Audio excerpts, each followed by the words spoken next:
সাভার জাতীয় স্মৃতিসৌধের সামনে ফুটওভার ব্রিজটি সংস্কারের অভাবে মৃত্যু ফাঁদে পরিণত হয়েছে। ঢাকা আরিচা মহাসড়কের নবীনগর ব্যস্ততম এলাকায় ঝুঁকি নিয়ে প্রতিদিন হাজারো পথচারী ব্যবহার করছে ফুটওভার ব্রিজটি। টেন্ডার হলে কাজ শুরু হবে বলে জানিয়েছেন সড়ক ও জনপথ বিভাগ। আশুলিয়া থেকে শামীম হাসান সীমান্তের পাঠানো তথ্য ছবিতে আরও জানাচ্ছেন ফারিয়া হাফিজ নিঝুম। দেশের বিভিন্ন জায়গা থেকে প্রায় প্রতিদিন লাখো দর্শনার্থীরা ছুটে যান সাভার জাতীয় স্মৃতিসৌধে। আবার অনেকেই নবীনগর থেকে বিভিন্ন জেলাতে যাওয়ার জন্য এই ফুটওভার ব্রিজ পার হয়ে গাড়িতে ওঠেন।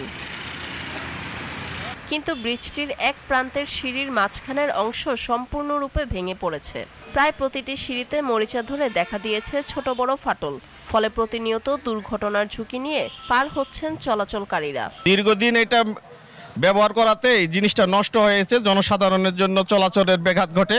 একেবারে মনে করেন যে আপনার ওভারব্রিজ ভাঙ্গা, যার কারণে এটা মনে করেন যে মেরামত করলে ঠিক করলে অনেক ভালো হবে আর কি। এই দিক দিয়ে প্রতিটা দিন এবং ঘন্টায় ঘন্টায় হাজার হাজার মানুষ যাওয়া আসা করে পারাপার হয়, আসলে অনেক কষ্ট হয় আমাদের। এই রাস্তায় অনেক চলাচল করে এই ফুট ওভার ব্রিজটা আমাদের জন্য অনেক গুরুত্বপূর্ণ। কর্তৃপক্ষের উচিত দ্রুত এটার সমস্যাটা সমাধান করা, না হলে যে কোনো সময় বড় ধরনের দুর্ঘটনা ঘটতে পারে।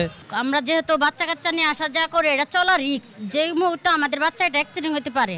টেন্ডার হলে কাজ শুরু করা হবে বলে জানিয়েছেন সড়ক ও জনপথ বিভাগের এই প্রকৌশলী। এটা মেরামতের উদ্যোগ নেওয়া হয়েছে, এটা মেরামত করা হবে। যদি এস্টিমেট দেওয়া হয়েছে, এস্টিমেট পাস হলে টেন্ডার হবে, টেন্ডার হলে কাজ হবে। ফারিয়া হাফিজ নিঝুম, জিটিভি নিউজ।